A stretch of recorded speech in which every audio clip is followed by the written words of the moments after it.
Estamos de volta com o Jornal da Cultura, agora na companhia dos nossos comentaristas, o médico Dante Senra, cardiologista e PhD pela Universidade de São Paulo, e a jornalista especializada em economia, Mara Luque, uma das fundadoras do canal My News. E lembrando que você pode mandar perguntas e fazer comentários pelo Twitter na hashtag Jornal da Cultura. Boa noite, Mara. Boa noite, doutor. Boa noite, sejam bem-vindos. Bom, primeiro vamos falar sobre a votação no STF. Mara, essa tese pode colocar nas ruas vários condenados da Lava Jato. Será que essa pode ser considerada a maior derrota para a Força Tarefa? Com certeza, né? É interessante observar que a delação premiada, ela foi uma inovação e o que a gente vê agora, quer dizer, parece óbvio, né? Você fala assim, olha, poxa, é óbvio que as alegações finais de quem está sendo acusado, né, delatado, né, venha depois daquele que está delatando. Mas a gente não tinha isso, então foi uma novidade e agora a gente está diante desse impasse. É natural, quer dizer, que aconteça isso e outras coisas apareçam. Agora é um ponto que se realmente for decidido que vai se colocar de novo o julgamento, tudo do que já foi julgado, é uma derrota, sem dúvida nenhuma.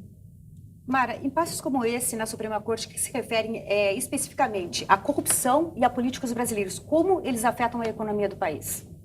A corrupção tem um preço muito alto para a economia do país, na atração de investimentos, no custo Brasil, o chamado custo Brasil, né, que todo mundo fala, né, por que tudo é tão caro, por que o carro é caro, por que o dinheiro é caro no Brasil. Tem vários componentes e a corrupção é um desses componentes. Então, assim, a corrupção, ela tira muito valor do país, ela rouba empregos, ela rouba dinamismo da economia, ela deixa o país menos atraente. A corrupção é um mal assim enorme para toda a sociedade, não só, quando eu digo só, entre aspas, aquele que foi impactado diretamente, aquela empresa ou aquele setor ou aquela área que foi impactada, porque, na verdade, isso tem um custo altíssimo para o país. Agora, Mara, o ministro do STF, Marco Aurélio Mello, votou contra a previsão de prazos sucessivos entre réus delatados e delatores e disse que votar na tese contrária dá um exemplo daquele jeitinho brasileiro. Você concorda? Eu não tenho o que concordar, porque assim, eu acho que toda a discussão que está sendo colocada hoje, que envolve o STF, toda a questão jurídica da Lava Jato, da Vaza Jato, enfim, de todas essas coisas que estão aparecendo, estão criando... Você tem juristas que defendem um lado, juristas que defendem o outro. Agora, o que é importantíssimo, nós, né, que não somos os juristas, acompanharmos, é que não se coloque dentro desse arcabouço, dessa discussão, nada que vá colocar em risco a estrutura do combate à corrupção que a gente viu aparecer nos últimos tempos. Quer dizer, qual foi o grande ganho para a população? E aí, tudo bem, você vai ter gente que vai falar, não, mas foi ilegal, vazou, não vazou, várias coisas, mas o fato é que você nunca antes nesse país se pensou que você ia ter pessoas em posições tão privilegiadas que seriam condenadas e presas. A gente tem ex-presidentes presos, a gente tem deputados, ex-presidente da Câmara, enfim, empresários importantes presos, enfim, condenados. Então, todo esse arcabouço, a discussão dele é importante, tem uma série de novidades, como a delação premiada, mas os juristas, né, que entendem, que estão discutindo esse assunto, não podem perder a perspectiva de se colocar em risco todo esse ganho que tivemos com a instituição quando fala Operação Lava Jato, isso ganhou uma conotação política, Lava Jato, Vaza Jato, e isso é muito ruim quando você contamina todo esse trabalho que foi feito com um arcabouço político, né? Se você me permite, a corrupção rouba um pouquinho mais do que isso. Rouba a saúde das pessoas, rouba a possibilidade da pessoa melhorar de vida e rouba a possibilidade da pessoa se tratar adequadamente da sua saúde, o que acredito que seja um enorme prejuízo para a população brasileira, né? É verdade. O presidente Jair Bolsonaro defende que o Ministério Público avise o governo sobre investigações de possíveis... E veja a seguir, sobe para 9 o total de mortes por sarampo no estado de São Paulo. E ainda, hospitais do Brasil devem alertar a Anvisa sobre problemas de saúde relacionados ao cigarro eletrônico. Aguarde que nós voltamos já já.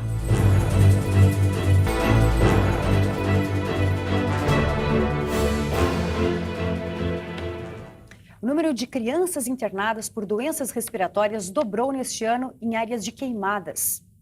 O estudo da Fiocruz mostra que o SUS registrou mais de 30.500 internações entre janeiro e junho deste ano. Isso representa uma média de 5.000 internações por mês de crianças até 10 anos, quando o esperado é a metade, aproximadamente 2.500.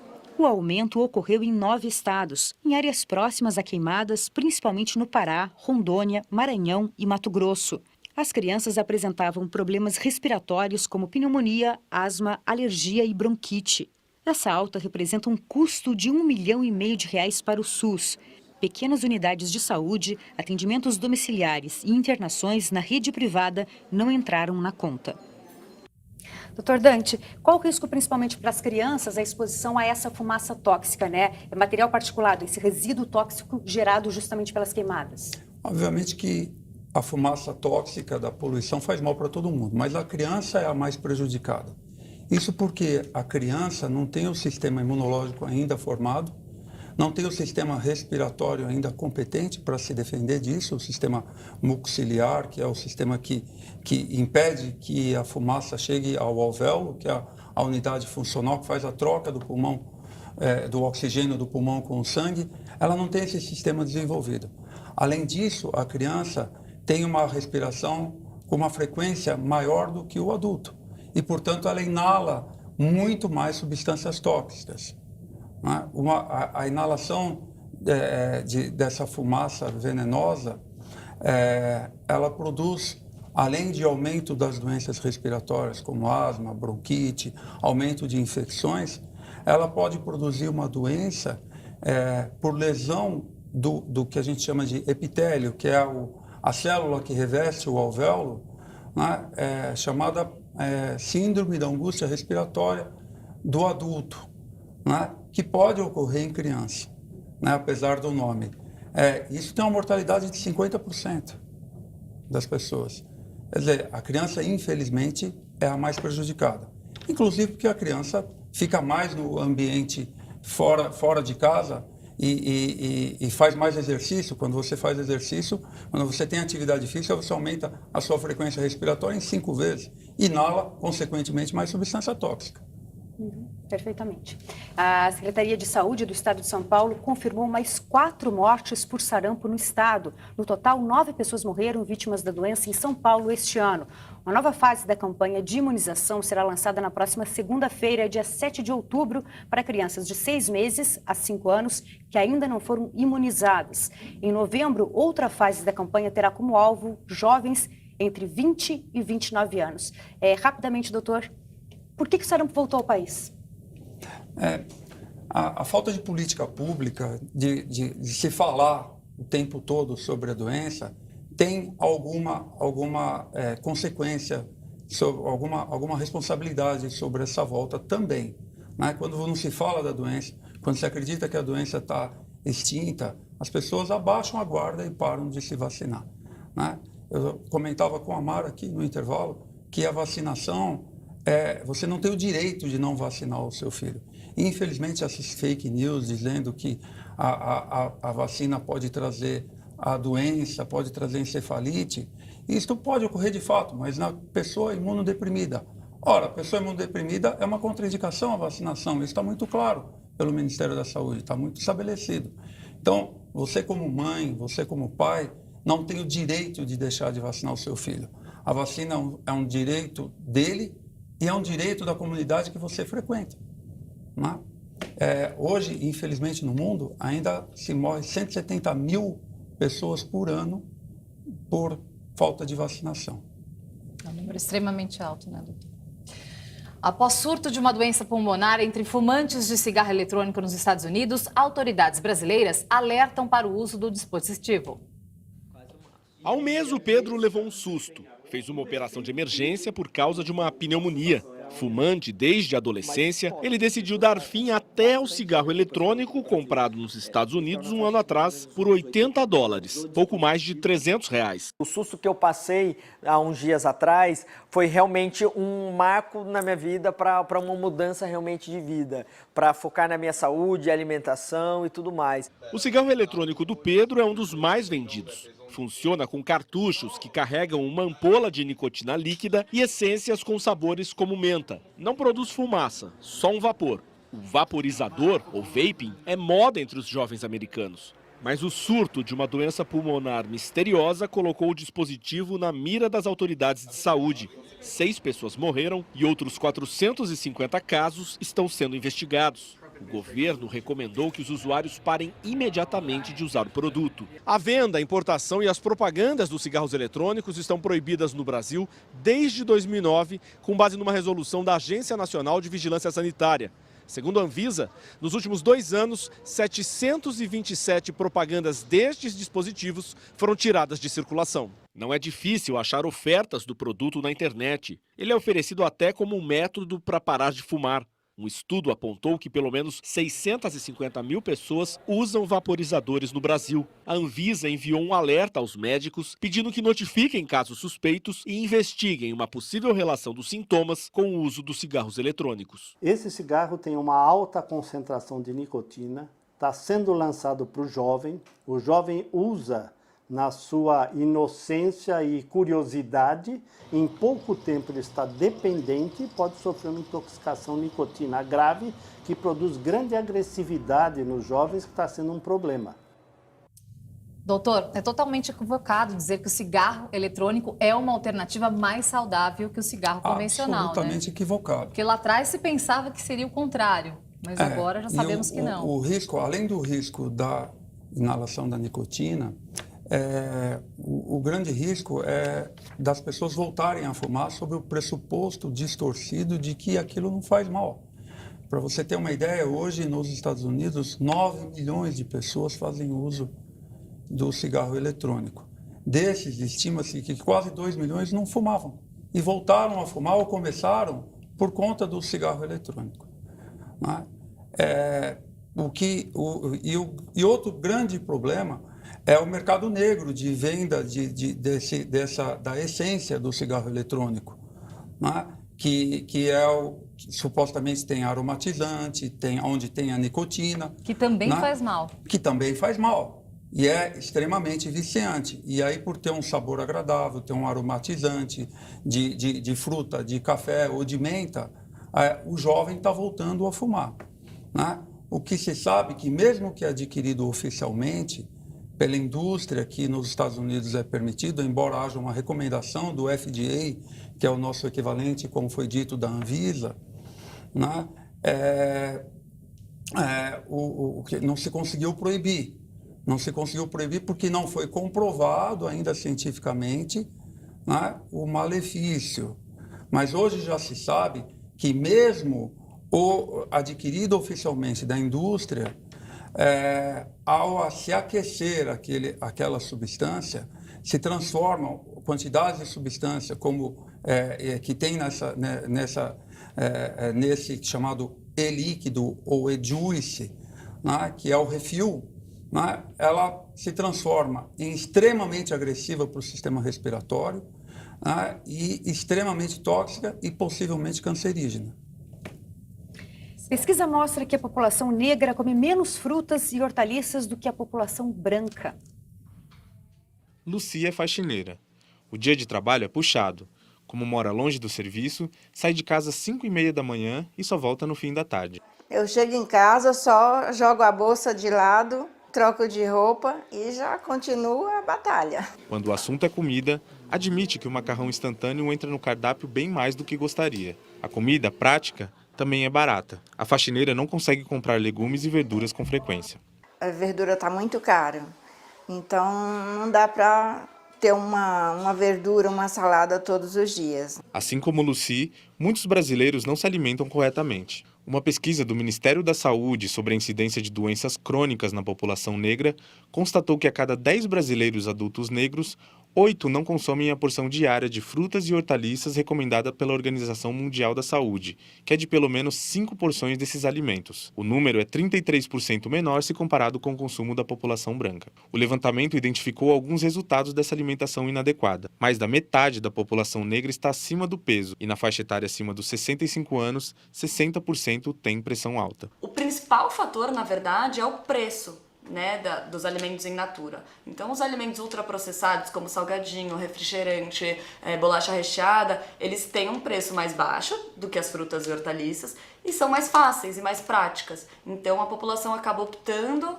por esses alimentos. A Ivete faz parte da minoria de 20% da população negra que come frutas e hortaliças de forma adequada e gasta uma boa quantia por mês quando vai às compras. Uns R$250. Você acredita?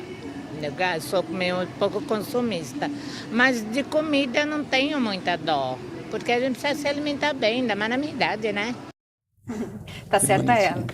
Doutor, além do preço dos alimentos, cozinhar demanda tempo para fazer a compra dos produtos, dos alimentos e também para prepará-los. Qual é a recomendação do médico para que as pessoas consigam se alimentar melhor, ainda que o preço, que o orçamento seja apertado? Acho que ficou claro na reportagem que não tem muito a ver com etnia, com raça. Tem a ver com o nível socioeconômico-cultural das pessoas. As pessoas de mais baixa renda, né, consomem muito menos porque o preço é maior. Né? Mas nessa pesquisa tinha um recorte justamente de negros que se alimentam menos de frutas e verduras. A recomendação da Organização Mundial de Saúde é que se ingira de frutas e hortaliças 400 gramas por dia. Para você ter uma ideia, 1 em cada 3 brasileiros só comem fruta. 40% da população brasileira não ingere hortaliça.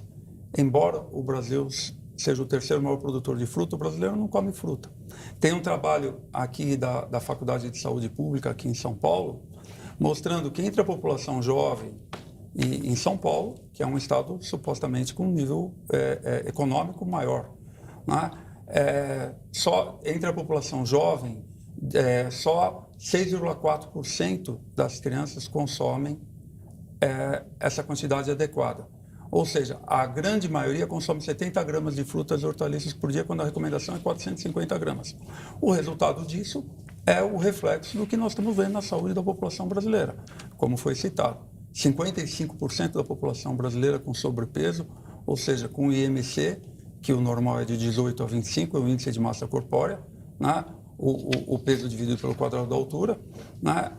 55% da população com sobrepeso, 20% da população de obesos, ou seja, temos mais de 40 milhões de obesos no Brasil. 55% da população acima dos 50 anos de hipertensos, 7%, ou seja, 15 milhões de brasileiros com diabetes. Esse é o resultado da alimentação inadequada do brasileiro. Problema de saúde pública, né, doutor? Problema de saúde pública. A seguir, pesquisa revela que apenas 1/3 dos consumidores consegue guardar dinheiro. E Premier britânico apresenta sua proposta final para o Brexit. Aguarde que nós voltamos em instantes. E nesta sexta-feira tem programação especial no Festival SP Gastronomia, oficina de culinária indígena e uma aula de como montar um virado à paulista. Além disso, os principais restaurantes de São Paulo vão oferecer um menu especial com preços democráticos e com a temática Cozinha Caiçara. Todas as informações estão no site spgastronomia.sp.gov.br. E agora a gente vai ver no telão algumas mensagens enviadas na hashtag Jornal da Cultura. O Valmir, sempre aqui com a gente. Boa noite, Mara Luque. Com a sua experiência em economia, o que você espera do governo Bolsonaro para a economia do país? O Wilson, fico pensando qual profissão que merece ser privilegiada pela reforma da Previdência Social. Então vou sugerir a minha. Sou comerciante de pequeno porte e trabalho de segunda a domingo, uma média de 12 horas por dia, não tem feriado e nem celebridade. E o João, você estudou bem sim. Você escutou bem, sim. Perfeito. Sarampo. Estamos morrendo de sarampo em pleno século XXI. Onde está o Estado brasileiro? Fiquem à vontade para comentar os tweets. Bem, eu vou responder o Valmir, né? Que ele interessado. Ali. O que você espera do governo Bolsonaro? O Valmir, eu não espero do governo Bolsonaro. Eu espero do governo, dos políticos, dos agentes econômicos, de todos, né? Que tenham a consciência do quanto a gente precisa de uma retomada da economia, do quanto pior, melhor, vai ser ruim para todo mundo. É muito importante hoje que exista uma compreensão de tudo o que tem que ser feito no país, toda essa modernização, a repartição dos recursos, como vamos distribuir esses recursos, que todo mundo participe e que os políticos, os governos, os deputados, enfim, que as pessoas entendam que ainda tem milhões de brasileiros sofrendo muito durante muito tempo. A gente não aguenta. Doutor Dante? Coube a mim responder ao João, né? Onde está o Estado brasileiro. Né? Óbvio que o Estado brasileiro, que relegou segundo plano a saúde por muitos anos, por décadas, né? Trouxe médico sem fazer avaliação de qualificação para cuidar do maior bem da população brasileira, que é a saúde, ou de qualquer povo, né? É a saúde nossa e das pessoas que nós amamos, da nossa população. Né? É óbvio que o governo brasileiro tem sua parcela de culpa. No caso particular do sarampo, houve o problema da imigração. Né? Houve a imigração de venezuelanos, mas para você ver que não é só uma omissão de brasileiro, do governo brasileiro, nos Estados Unidos, em Nova York, tem um surto enorme de sarampo. Né? Então, não basta somente a campanha do governo de política pública. Precisa ter a conscientização do povo brasileiro de que a vacinação tem um custo-efetividade muito alto e que ela é eficiente, barata e acessível à população toda. Então, é preciso que cada um de nós se conscientize disso. Certo. Nós agradecemos a presença do médico Dante Senra, cardiologista, PhD pela Universidade de São Paulo, e da jornalista especializada em economia, Mara Luque, uma das fundadoras do canal My News. Obrigada. E nós terminamos esta edição do Jornal da Cultura com as imagens que viraram notícia hoje. Não se esqueça de acessar o nosso canal no YouTube. O endereço é youtube.com/jornalismo TV Cultura. E fique agora com o programa Opinião Nacional, que hoje vai falar sobre os 4 anos da tragédia em Mariana, Minas Gerais. Muito obrigada pela companhia e até.